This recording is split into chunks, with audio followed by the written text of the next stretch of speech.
ശക്തിയെ ഇറങ്ങി എന്നിൽ വാ, ഇറങ്ങി എന്നിൽ വാ, മഴ പോലെ പെയ്തിറങ്ങി വാ, മഴ പോലെ പെയ്തിറങ്ങി വാ. സ്വർഗീയത്തിയെ ഇറങ്ങി എന്നിൽ വാ, ഇറങ്ങി എന്നിൽ വാ, മഴ പോലെ പെയ്തിറങ്ങി വാ, മഴ പോലെ പെയ്തിറങ്ങി. ദൈവം നമ്മെ അനുഗ്രഹിക്കട്ടെ. വിശുദ്ധ ബൈബിളിലെ ഉൽപ്പത്തി പുസ്തകം 16-ാം അധ്യായം അതിൻ്റെ 11-12 വാക്യങ്ങളിൽ നീ ഒരു മകനെ പ്രസവിക്കും, യഹോവ നിന്റെ സങ്കടം കേൾക്കൊണ്ട് അവന് ഇശ്മായേൽ എന്ന് പേര് വിളിക്കണം.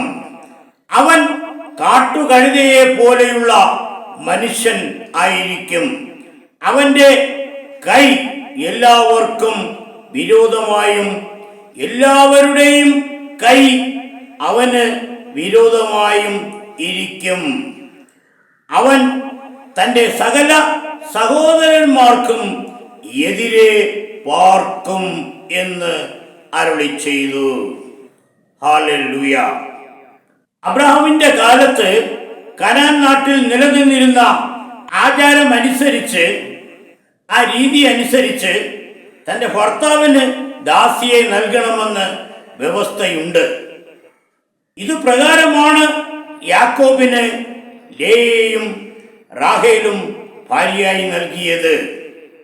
ഇവിടെ കെരൂബുകളുടെ നടുവിൽ വസിക്കുന്ന സൈന്യങ്ങളുടെ ദൈവമായ യഹോവ പറയുന്നത്, ന്യായപ്രമാണ ദൃഷ്ടാന്തമായ ഹാഗാർ പ്രസവിച്ച മകന് ഇശ്മായേൽ എന്ന് പേർ വിളിക്കണം. ഹാഗാറിന്റെ സങ്കടം കേട്ടതുകൊണ്ടാണ് ഈ പേർ നൽകിയിരിക്കുന്നത്. 12-ാം വാക്യത്തിൽ പറയുന്നത്, കാട്ടുകഴുതയെ പോലെയുള്ള മനുഷ്യൻ ആയിരിക്കും. ഹല്ലേലൂയ. അവന്റെ കൈ എല്ലാവർക്കും വിരോധമായും ജനിച്ചു വളർന്ന നാളു മുതൽ തന്നെ തുടങ്ങിയ വിരോധം നിർത്താതെ ഇപ്പോഴും തുടരുകയാണ്. അതുകൊണ്ട് എന്താ പ്രശ്നം? എല്ലാവരുടെയും കൈ അവന് വിരോധമായും ഈ കാലഘട്ടം വരെ ഉയർന്നുകൊണ്ടിരിക്കുകയാണ്. ദൈവം എഴുതി വച്ച വചനത്തിന് മാറ്റമില്ല. ഹല്ലേലൂയ. ഇത് ഞാൻ പറയുന്നതല്ല, വിശുദ്ധ ബൈബിൾ പറയുന്നതാണ്. സ്തോത്രം. തീർന്നില്ല. അവൻ തൻ്റെ സകല സഹോദരന്മാർക്കും എതിരെ പാർക്കുമെന്ന് ദൈവം അരുളി ചെയ്തത് നിവർത്തിയായല്ലോ. അവൻ തൻ്റെ സകല സഹോദരന്മാർക്കും എതിരെ വന്നു പാർക്കും. രാജ്യങ്ങളിലെല്ലാം കടന്നു കയറി. ഉൽപ്പത്തി 16-ാം അധ്യായം അതിൻ്റെ 10-ാം വാക്യത്തിൽ യഹോവയുടെ ദൂതൻ പിന്നെയും അവളോട്, ഞാൻ നിന്റെ സന്തതിയെ ഏറ്റവും വർദ്ധിപ്പിക്കും, അത് എണ്ണിക്കൂടാതെ വണ്ണം പെരുപ്പമുള്ളതായിരിക്കും. ഹല്ലേലൂയ. വചനം നിവർത്തിയായല്ലോ. സ്തോത്രം. ഹാഗാർ എന്ന വാക്കിന്റെ അർത്ഥം പാറ എന്നാണ്. ഹല്ലേലൂയ. പിൽക്കാലത്ത് അബ്രഹാമിന്റെയും സാറയുടെയും കണ്ണിലെ കരടായി തീർന്നതുപോലെ ലോകം മുഴുവനുമുള്ള സകല സഹോദരന്മാർക്കും എതിരെ കണ്ണിലെ കരടായി മാറിക്കഴിഞ്ഞു. ഹല്ലേലൂയ. ദൈവത്തിന്റെ വചനം 100% സത്യമാണെന്ന് ഇപ്പോൾ മനസ്സിലായല്ലോ. ന്യായാധിപന്മാരുടെ പുസ്തകം 8-ാം അധ്യായം അതിൻ്റെ 22-24 വാക്യങ്ങളിൽ മിദ്യാരോട് ചേർന്ന് വ്യാപാരം നടത്തി മിശ്ര വിവാഹത്തിലൂടെ ബന്ധം പുലർത്തി. ഹല്ലേലൂയ. ഹല്ലേലൂയ. ജനസംഖ്യയെ വർദ്ധിപ്പിച്ചു. ഹല്ലേലൂയ.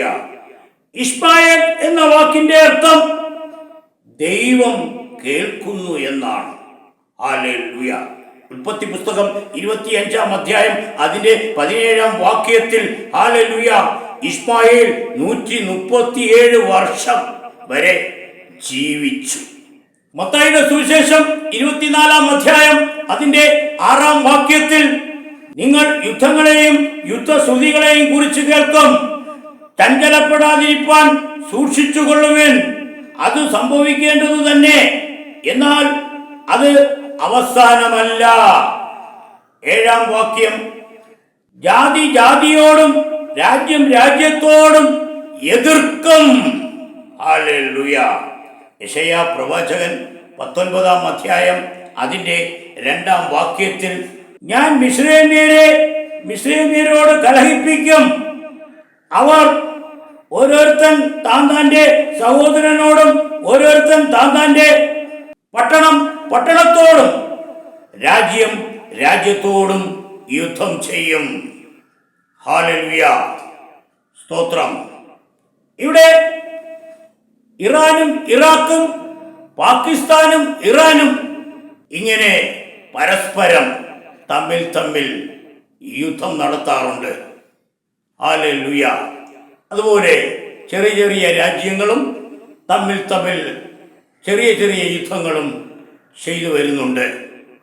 എന്നാൽ കർത്താവായ യേശുക്രിസ്തു പറഞ്ഞത് ജാതി ജാതിയോട് യുദ്ധം ചെയ്യും. റഷ്യൻ ഹല്ലേലൂയ ഉക്രൈൻ യുദ്ധം തീർന്നിട്ടില്ല. ഹല്ലേലൂയ തുടരുകയാണ്. രാജ്യം രാജ്യത്തോട് എതിർക്കും. 2023 ഒക്ടോബർ മാസം 7-ാം തീയതി പാലസ്തീനിലുള്ള ഹല്ലേലൂയ ഗാസ ഭീകര നേതാവ് ഹമാസ് ഹല്ലേലൂയ നടത്തിയ 5000 റോക്കറ്റുകൾ ഇസ്രായേൽ അയച്ചതിൽ എന്തെങ്കിലും എവിടെയെങ്കിലും വീണ് സംഭവിച്ചോ?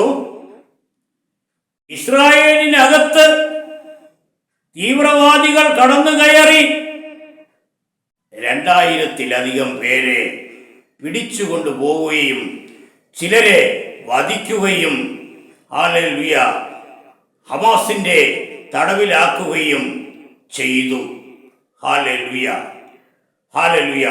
ഇത് ഹമാസ് മാത്രം ചെയ്തതല്ല, ചുറ്റുമുള്ള രാജ്യങ്ങൾ ഇതിന് സപ്പോർട്ടായിരുന്നു. ഹല്ലേലൂയ. ഇത് ഒരു യുദ്ധമല്ല, രാജ്യത്തോടുള്ള എതിർപ്പാണ്. ഹല്ലേലൂയ. എതിർത്തതുകൊണ്ട് എന്തു പറ്റി? ഗാസയായി. ക്ഷാമം, പകർച്ചവ്യാധി, മരണങ്ങൾ, ഇങ്ങനെ എല്ലാം സംഭവിച്ചു. ഹല്ലേലൂയ. അത് മരുഭൂമിയായി വെന്തു കിടക്കുന്നു. ഹല്ലേലൂയ. അടുത്തുള്ള രാജ്യങ്ങൾ ഹല്ലേലൂയ ഇതെല്ലാം കാണുകയാണ്. ഹല്ലേലൂയ. ഇസ്രായേലിനെ എതിർത്തു പല രാജ്യങ്ങളും. ഹൂതികൾ ഉൾപ്പെടെ ചരക്ക് നീക്കങ്ങളെയെല്ലാം തകർത്ത് കളഞ്ഞ് ചരക്ക് കപ്പലുകളെയെല്ലാം ഹല്ലേലൂയ അവരുടെ കസ്റ്റഡിയിലാക്കി. ഇറാൻ നേരിട്ട് ഒരു യുദ്ധത്തിന് തയ്യാറാകുന്നില്ല, മറ്റു പലരെയും ഉപയോഗിച്ചു.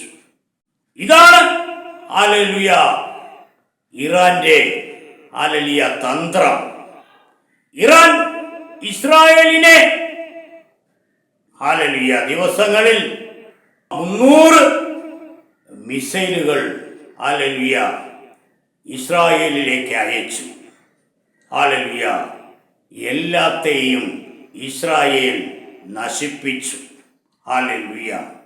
ഇറാൻ വിചാരിച്ചു ഇസ്രായേൽ മുഴുവനും നശിച്ച് ചാമ്പലായി പോയി. ഹല്ലേലൂയ ആഘാത പ്രകടനങ്ങൾ നടത്തുകയാണ്. ഇപ്പോൾ അത് എവിടെ ചെന്ന് നിൽക്കുന്നു? ഇസ്രായേലിന് ചെറിയ ഒരു പോറൽ. ഹല്ലേലൂയ അത് മാത്രമേ സംഭവിച്ചിട്ടുള്ളൂ. ഹല്ലേലൂയ അയച്ച മിസൈലുകളെല്ലാം എവിടെ പോയി? ഹല്ലേലൂയ ഇറാൻ എന്താ യുദ്ധം നിർത്തിക്കളഞ്ഞത്? എന്താ? ഹല്ലേലൂയ തുടരാത്തത് എന്തുകൊണ്ട്? ഹല്ലേലൂയ ഇറാന് അറിയാം ഗസയുടെ ഇപ്പോഴത്തെ കിടപ്പ്. ഹല്ലേലൂയ അതുകൊണ്ട് കാട്ടു ബുദ്ധി ഹല്ലേലൂയ ഹല്ലേലൂയ നിന്ന നിപ്പിൽ ഹല്ലേലൂയ കാലു മാറി. ഹല്ലേലൂയ ഞാനൊന്നും ചെയ്തില്ല, ഇത് ഞാനല്ല, ചില ഭീകര സംഘടനകൾ കൂടി ചേർന്ന് ചെയ്തതിന്റെ ഫലമാണത്. എനിക്ക് ഇറാനിതൊന്നും അറിയത്തില്ല. ഹല്ലേലൂയ അവസാനമായി ഒരു 300 എണ്ണം വിട്ടപ്പോഴാണ് ഹല്ലേലൂയ കാര്യം മനസ്സിലായി. ഇനി അങ്ങോട്ട് അടുത്താൽ ഗസയുടെ അനുഭവം ഹല്ലേലൂയ ഉണ്ടാകും. അതുകൊണ്ട് തന്ത്രപൂർവം യുദ്ധം അവസാനിച്ച് ഞങ്ങൾ ഇനി ഒന്നും ചെയ്യത്തില്ല, ഞങ്ങൾ അവസാനിപ്പിച്ച്. എങ്ങനെയുണ്ട്? ഹല്ലേലൂയ പലരെ കൊണ്ടും പല തീവ്രവാദ സംഘടനകളെ കൊണ്ടും ചില മാധ്യമങ്ങൾ ഗസയെ ഗാസയാക്കി, പാലസ്തീനെ ഫലസ്തീനാക്കി. ഹല്ലേലൂയ വാർത്തകൾ ചമച്ചു. ഹല്ലേലൂയ ഇപ്പോഴും ചമച്ചുകൊണ്ടിരിക്കുകയാണ് വ്യാജ വാർത്തകൾ.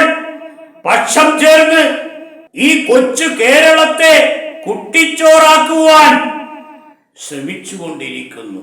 ഹല്ലേലൂയ ഈ ലോകത്തിലെ ഹല്ലേലൂയ ഒരു ചെറിയ കോണിലുള്ള ഇസ്രായേലിന്റെ പ്രശ്നം ഹല്ലേലൂയ ഇന്ത്യക്ക് അകത്തുള്ള ഹല്ലേലൂയ ഒരു ചെറിയ കോണിൽ കിടക്കുന്ന കേരളത്തിലുള്ളവർക്ക് ഇവിടെ അവർക്ക് ഉറക്കമില്ല. എന്തിനാണ്? ഹല്ലേലൂയ പത്രക്കാർക്ക്, ചില പത്രക്കാർക്കോ ഹല്ലേലൂയ അവർ വളച്ച് ഒടിച്ച് ഹല്ലേലൂയ എങ്ങനെയെങ്കിലും പ്രശ്നങ്ങൾ ഹല്ലേലൂയ തീർക്കരുത്. ഹല്ലേലൂയ അത് വളർത്തിക്കൊണ്ട് വേണമെന്നുള്ള ഒരു ഹല്ലേലൂയ വ്യഗ്രതയിലാണ്. ഹല്ലേലൂയ അതുകൊണ്ട് ഹല്ലേലൂയ കള്ള വാർത്തകൾ ഹല്ലേലൂയ ഗാസയ്ക്കുണ്ടായ നാശം ഇറാനും ഉണ്ടാകാതെ ഇരിക്കേണ്ടതിന് എരിതിയിൽ എണ്ണ ഒഴിച്ചുകൊണ്ടിരിക്കുന്ന മാധ്യമങ്ങളെ, എല്ലാ മാധ്യമങ്ങളെ അല്ല, ചില മാധ്യമങ്ങൾ, ചില പത്രങ്ങൾ ഹല്ലേലൂയ അവർ നേരത്തെ പറഞ്ഞ കാട്ടിലെ മൃഗത്തിന് തുല്യമാണ്. മാത്രമല്ല ഹല്ലേലൂയ അവർ പറയുകയാണ് ഹല്ലേലൂയ ഇസ്രായേലിന് കോടികൾ നഷ്ടമുണ്ടായെങ്കിൽ ഇസ്രായേലിന് കോടികൾ നഷ്ടപ്പെട്ടുവെന്ന്. ഇസ്രായേലിന് കോടികൾ നഷ്ടപ്പെട്ടോ? എപ്പോ? ഹല്ലേലൂയ ഇറാൻ 300 മിസൈലുകൾ, ഡ്രോണുകൾ അയച്ചതിനെ നിർവീര്യമാക്കിയതിന് ഇസ്രായേലിന് കോടികൾ നഷ്ടപ്പെട്ടുവെന്ന്. അപ്പൊ അയച്ച ഇറാന് ഒരു പൈസയും നഷ്ടപ്പെട്ടില്ലേ? ഹല്ലേലൂയ ഈ വാർത്ത കേൾക്കുമ്പോഴെന്നെ തിരിച്ചും ചിന്തിക്കണ്ടേ? ഹല്ലേലൂയ കാട്ടു സ്വഭാവം. ഹല്ലേലൂയ ഇറാൻ ഒന്നും നഷ്ടപ്പെട്ടില്ല.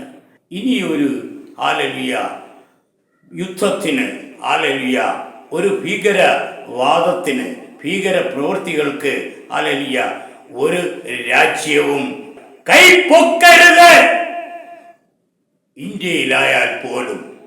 ഹല്ലേലൂയ അതൊരു ഭീകരത മറ്റുള്ളവരോട് ഹല്ലേലൂയ നടത്തരുത്.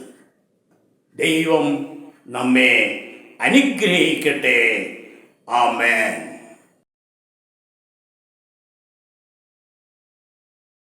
ശക്തിയെ ഇറങ്ങി എന്നിൽ വാ, ഇറങ്ങി എന്നിൽ വാ, മഴ പോലെ പെയ്തിറങ്ങി വാ, മഴ പോലെ പെയ്തിറങ്ങി വാ. സ്വർഗീയത്തിയെ ഇറങ്ങി എന്നിൽ വാ, ഇറങ്ങി എന്നിൽ വാ, മഴ പോലെ